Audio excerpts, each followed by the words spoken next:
Salam, hər vaxtınız xeyir olsun kanalımın dəyərli izləyiciləri.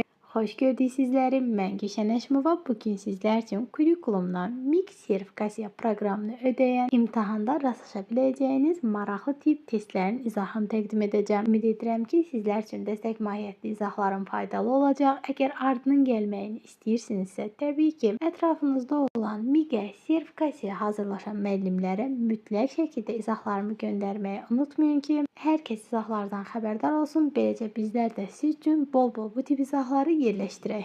Əlaqə nömrəmizi də sizlər üçün xatırladıram. 055 ekrana yazılı şəkildə qeyd edəcəm. 280 59 24.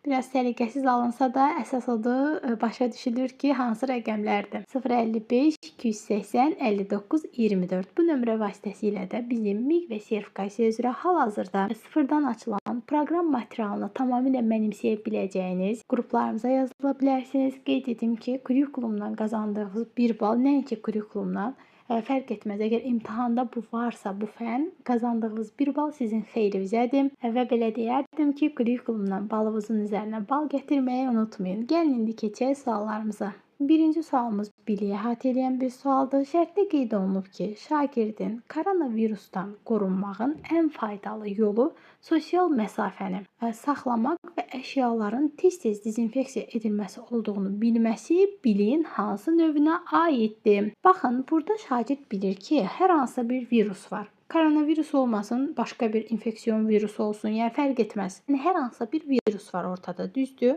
Həmin bu virusdan biz qorunmalıyıq təbii ki.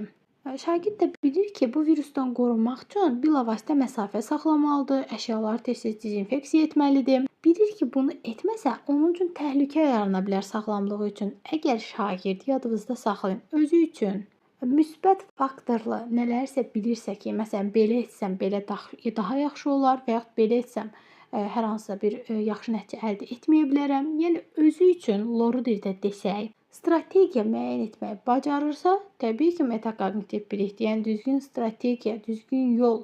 Bunu şagird bilirsə, olacaq metakognitiv bilik. Məsələn, baxın, konseptual bilik nə idi? Gəlin cavabımızı işarələyək. C-dir, digər variantlar isə təhlil edək.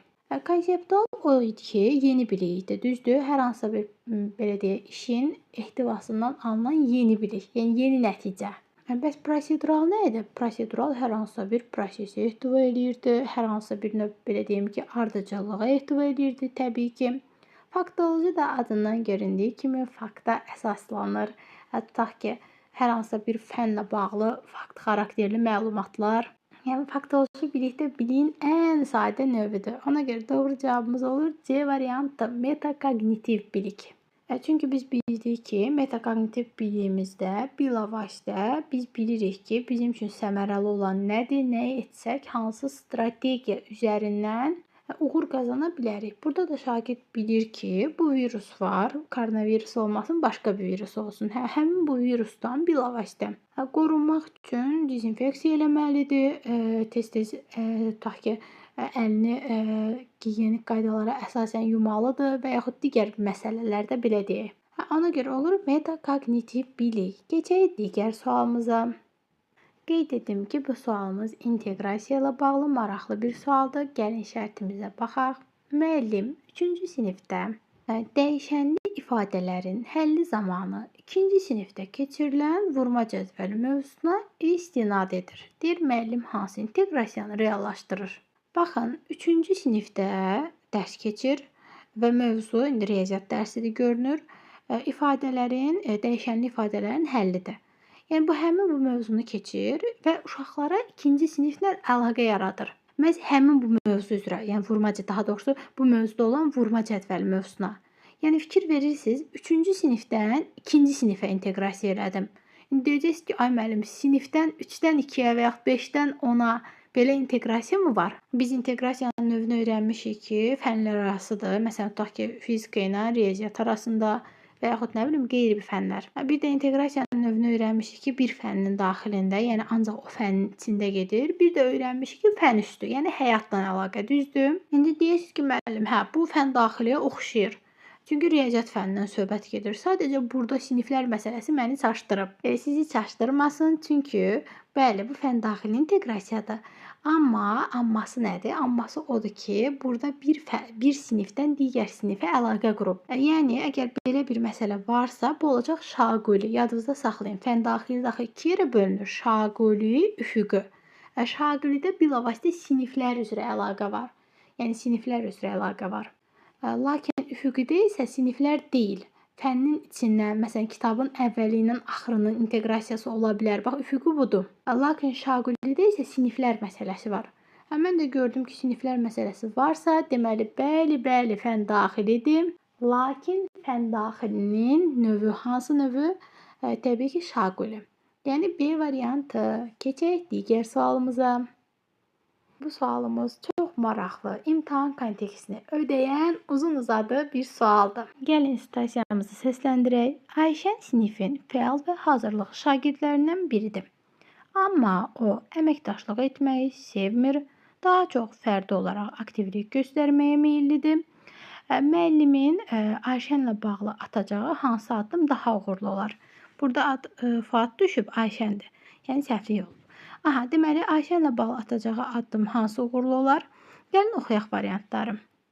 Deməli, Aya baxıram ki, yazıb ki, müəllim Ayşənlə əməkdaşlıq vərdişini formalaşdırmaq üçün onu tez-tez qrup fəaliyyətinə cəlb etməli, davranış və qiymətləndirmədə güzəştə getməlidir. Xeyr, burada güzəşt məsələsinin nə əlaqəsi var ki, niyə biz Ayşənə güzəştə gedək? Ayşən də digər şagirdlər kimi şagirddir. Biz burada artıq kiməsə güzəştə gedib, kiməsə artıq nəsə etsək, bərabər imkanları pozarıq. Bu deməli səhvdir. Keçək B-yə. Deyir, müəllim Ayşəndə əməkdaşlıq bacarığının olmadığını görüb, onu fərdi olaraq fəaliyyətə cəlb edərək öyrənməsini təmin etməlidir. Xeyr, bu da səhvdir. Yenə də müəllim onu fərdi işə köçürəcək. Onsuz da Ayşən qrup işini sevmir. Elə onun Allahından olacaq ki, nə yaxşı elə tək işləyirəm. Ona görə bu da doğru situasiya deyil. Keçək C-yə. Müəllim Ayşəndə əməkdaşlıq bacarığını inkişaf etdirmək üçün onu qrup fəaliyyətlərində həmişə kapitan təyin edir. Bəyəm başa düşmədim. Digər şagirdlər şagird deyilmi? Ayşən həmişə kapitan olsun. Deməli, bax bu sözə görə elə bu situasiyada səhvdir. D-yə baxaq. Müəllim Ayşəndə əməkdaşlıq bacarığını inkişaf etdirmək üçün onu fəallaşdırıcı qrup işlərinə cəlb etməli. Həmçinin özündən zəif sinif yoldaşlarının tapşırıqların icrasında dəstək olmağı tapşırmalıdır. Bəli, bax bu doğrudur. Yəni Ayşəndə bir növ müəllim inam formalaşdırır, ona inandırır ki, sən digər yoldaşlara da kömək edə biləcək potensiala maliksən. Niyə tək işləyəsən? Bəli, fərdi işləmək pis bir şey deyil. Onsuz fəal təlimin, bir növ belə deyim ki, formaları içərisində fərdi iş də var, razıyam. Lakin dövrümüzün, əsrimizin əsas bacarıqlarından biri əməkdaşlıq bacarığıdır. Əgər Ayşən ancaq fərdi işləsə, onun əməkdaşlıq bacarığı kölgədə qalacaq. Məhz ona görə də müəllim onda əməkdaşlıq bacarığını inkişaf etdirməyi bacarmalıdır. Ona görə doğru cavabımız D-dir. Gəlin E-yə də baxaq, görə eyni olmadı. Baxın, E-də belə bir söz var, deyir, Ayşəni əməkdaşlığa həvəsləndirmək üçün onu tərifləmək. Bəyəm tərifləmək? Sinifdə digər şagirdlərin içərisində həddən artıq tərif göstərmək, hansısa bir şagirdi önə çıxarmaq yaxşı bir şeydirmi? Xeyr. Ona görə bu da olmaz. Doğru cavabımız D oldu. Keçdik digər suala. Qeyd edim ki, bu sualımız bilik, təfəkkür, taksonomiyanı əhatə edən sual tipidir. Şərtə baxaq. Bədii təsvir və ifadə vasitələrinin əsərə gətirdiyi gözəlliyi necə izah edərsiniz? Verilmiş tapşırığa əsasən biliyin, taksonomiyanın, təfəkkürün növünü müəyyən edin. Yoldaşlar, baxın, deyir, bədii təsvir və ifadə vasitələrinin əsərə gətirdiyi gözəlliyi necə izah edərsiniz? Təbii ki, izah edən zaman hər kəs öz yeni aspektindən yanaşır situasiyaya. Yəni mən başqa cür izah eləyərəm, digər başqa cür. Yəni burada bilik nə olacaq? Təbii ki, konseptual. Taksonomiyam da anlamaq olacaq. Çünki anladığım kimi izah eləmiş olacam. Anlamasam izah eləyə bilmərəm və yaxud anlasam, anlamamış izah eləsəm yaxşı izah eləmərəm. Ona görə taksonomiyamızı anlamaq, təfəkkürümüz də təbii ki, məntiqi təfəkkür. Lori dildə desək, başımızı, beynimizi işlədərəkdən, məntiqimizi işə salaraqdan fikrimizi əsaslandırırıq. Ona görə doğru cavabımız D variantı. Keçək sonuncu suala. Sonuncu suala keçməzdən əvvəl qeyd edim ki, çox sayda suallar gəlir ki, müəllim, kanalımızdakı izahlardan xəbərdar olmuruq. Qeyd edim ki, mənim kanalımda yerləşdirilən izahlar ödənişsiz formada paylaşılır. Əgər bunlardan xəbərdar olmaq istəyirsinizsə, mütləq şəkildə aşağı hissədə abunə ol işarəsi var. Kanala abunə olursunuz ki, izahlar paylaşılan zaman sizlərə bildiriş halında gəlsin. Qeyd edim ki, imtahan kontekstini ödəyən, imtahanda rastlaşa biləcəyiniz bol-bol situasiya tipli testləri, izahları sizlər üçün paylaşmağa hazıram və bu izahları sizlərlə də demək olar ki, hər gün bölüşürəm. Ona görə mütləq şəkildə ətrafınızda olan MİQE sertifikasiyaya hazırlaşan müəllimlərə də bizim izahları göndərməyi unutmayın. Keçək indi son sualımıza. Deməli, bu sualımız da rahat bir sualdır. Şərtdə qeyd olunur ki, mətni daha yaxşı qavramaq üçün kinestetik öyrənən şagirdlər daha çox hansı fəaliyyətlərə üstünlük verər? Baxın, kinestetik öyrənən şagird necə şagirddir? Birinci bunu araşdıraq. Təbii ki, hərəkətli öyrənən şagirddir. Kinestetika hərəkətdir. Hərəkət etməyi sevən şagirdlər bilavasitə burada əsas rol oynayır. İndi gəlin baxaq. A-da yazıb ki, oxuduqları haqqında qeydlər aparmaq. Xeyr, qeydlər aparmaq bilavasitə deyərdim ki, bizim Gardner nəzəriyyəmizdə də var.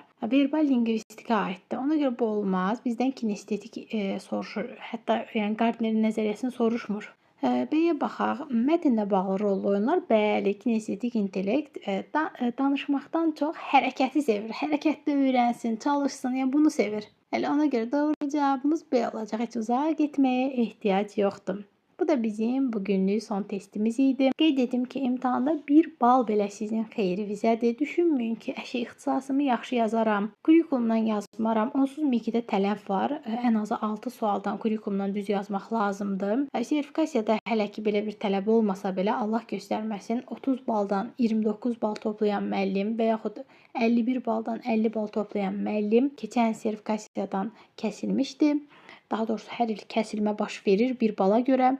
Deyəcəksiniz, müəllim 50 bal toplayan niyə kəsilsin? Qeyd edim ki, 29 bal toplayan kəsilir, o heç. Yəni 1 bal çatmadığı üçün 30 bala kəsilmiş sayılır. Lakin 50 bal toplayan isə artıma düşə bilmir, 30%lıq artıma. Yəni 1 bal görün bizim həyatımızı təyin edir, gələcək yolumuzu, bir növ cığırımızı müəyyən etməyə kömək edir. Ona görə düşünməyin ki, hazırlaşmasam nə olacaq, qoy bir fənnimdə hazırlaşmamış gedim. Əmin olun ki, imtahanda 1 bal belə bizim üçün nə qədər önəmlidir. Əlaqə nömrəmizi də xatırladım, aşağıda qeyd olunub 055 280 59 24. Bu nömrə vasitəsilə də bizim qruplarımıza qoşula bilərsiniz. Sağ olun, salamat qalın.